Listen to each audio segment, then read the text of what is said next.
Hello friends, இன்றைக்கி மகாநதி சீரியலில் நல்லா நினச்சி ஷார்ட்டாக ரிவ்யூ பார்க்கலாம். ஒரு வழியாக காவேரியோட பர்த்டே வந்து நல்லபடியாகவே நடந்து முடிஞ்சிருச்சு. காவேரியோட வந்து ரொம்ப ஹாப்பியாக இருக்காங்க.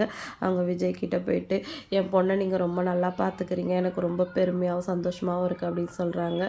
அதெல்லாம் ஒன்றும் இல்லை ஆண்டி, நீ காவேரியால் தான் இன்றைக்கி வந்து நான் வந்து ரொம்ப சந்தோஷமாக இருக்கேன், என்னை பழையபடி மாற்றிருக்கான்னு எல்லாம் பண்ணிவிட்டு எதுவுமே தெரியாத மாதிரி அவள் இருக்கா அப்படின்னு சொல்லிட்டு விஜய் வந்து காவேரி பற்றி பெருமையாக பேசுகிறாரு. தாத்தா பாட்டி கூட, ஆமாம் நாங்கள் எதுவும் பண்ணதில்லை, அப்பப்போ உனக்கு அட்வைஸ் பண்ணியிருக்குமே தவிர கூடவே இருந்து விஜய் இப்படி மாற்றினது வந்து காவேரி தான் அப்படின்னு சொல்லிட்டு பாட்டியும் வந்து காவேரியை பற்றி ரொம்ப பெருமையாக பேசுகிறாங்க. நிவினுக்கு இதெல்லாம் பார்த்து கடுப்பாகுது. கங்கா அவங்க அம்மா எல்லாருமே வந்து அது ஹாப்பியாக ஃபீல் பண்ணுறாங்க. சரி இப்படியே இருந்தால் நீங்கள் ஃபீல் பண்ணிகிட்டே இருப்பீங்க, வாங்க போகலாம் அப்படின்னு சொல்லிட்டு விஜய் வந்து சாரதாம்மா வந்து கூட்டிகிட்டு போகிறாரு. இதையெல்லாம் பார்த்துட்டு நம்ம ராகினிக்கு பயங்கரமாக வந்து வயிறு எரியுது. அஜய்க்கு வந்து ஃபோன் பண்ணி பார்க்குறாங்க. அஜய் வந்து ஃபோன் எடுக்கவே இல்லை. சமத்த டென்ஷன் ஆகிறாங்க. இப்போ என்ன பண்ணலாம் அப்படின்னு யோசிச்சுட்டு கங்கா கிட்டே போயிட்டு, பார்த்தியா இவ்வளோ ஏற்பாடு பண்ண விஜய் வந்து ஸ்நாக்ஸ் டிஸ்ட்ரிபியூட் பண்ண ஓம் புருஷனை யூஸ் பண்ணியிருக்கான், எவ்வளோ வந்து எந்த மாதிரி இடத்துல வந்து உங்களை வச்சுருக்காருன்னு பார்த்தியா அப்படின்னு சொல்லிட்டு கொளுத்தி போடுறாங்க. இந்த பற்ற வைக்கிற வேலைலாம் எங்கேயாவது போய் வச்சுக்கோ, இது என் தங்கச்சியோட பர்த்டே, என் புருஷன் வந்து அதில் எல்லா வேலையும் இழுத்து போட்டு பண்ணுறதுல எனக்கு சந்தோஷம் தான் அப்படின்னு சொல்லிட்டு ராகினி நோஸ் கட் பண்ணி அனுப்பிச்சாலும் கங்கா மனசுக்குள்ளே எங்கேயோ இந்த மாதிரி தான் ஒரு வேலை நம்ம புருஷனை வந்து விஜய் யூஸ் பண்ணிக்கிட்டாரோ அப்படின்னு சொல்லிட்டு நினைக்கிறாங்க.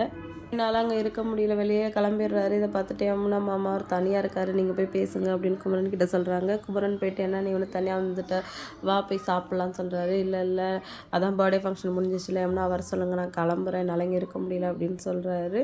உடனே சரி நான் போய் கூட்டிகிட்டு வரேன் அப்படின்னு சொல்லிட்டு குமரன் வந்து யமுனா கிட்ட சொல்கிறாரு. நிவின் கிளம்பிட்டார், நீ கிளம்பு அப்படின்னு சொல்லிட்டு யமுனா வந்து எடுத்துகிட்டு வந்த ஒரு கிஃப்ட்டை வந்து காவேரி கிட்ட கொடுக்குறாங்க. என்னடி இது அப்படின்னு கேட்க, இதெல்லாம் உன்னோட ஃபோட்டோஸ் தான், நிவின் எடுத்தது, இதெல்லாம் அங்கே இருக்கிறது எனக்கு வந்து பிடிக்கல, அவரை எப்படி மறக்க வைக்கிறதுன்னு தான் எனக்கு தெரியல, அதை புரிஞ்சு நீ எப்படி நடக்கணுமோ அப்படி நடந்துக்கோக்கா அப்படின்னு சொல்லிட்டு யமுனா அங்கேருந்து கிளம்பிடுறாங்க. காவேரி பயங்கரமாக அப்செட் ஆகிடுது. அடுத்ததாக காவேரி ஃபேமிலி விஜய் எல்லாருமே சேர்ந்து சாப்பிட்டுட்டு இருக்காங்க சந்தோஷமாக. இதை பார்த்தோன்னே ராகினிக்கு பயங்கரமாக கடுப்பாகுது. அவங்க அப்பாவுக்கு போய் ஃபோன் பண்ணுறாங்க.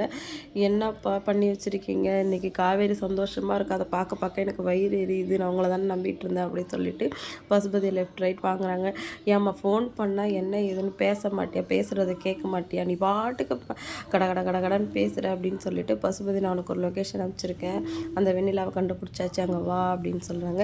இன்றைக்கி ராத்திரியாக அவளோட நிம்மதியை நான் கெடுக்கிறேன் அப்படின்னு சொல்லிட்டு ராகினி அந்த இடத்துக்கு கிளம்பி போகிறாங்க. என்னெல்லாம் நடக்குன்னு வெயிட் பண்ணி பார்க்கலாம். வீடியோ பிடிச்சா லைக் பண்ணிக்கோங்க. இன்னொரு வீடியோ எல்லாமே மீட் பண்ணலாம். டாடா பாய்.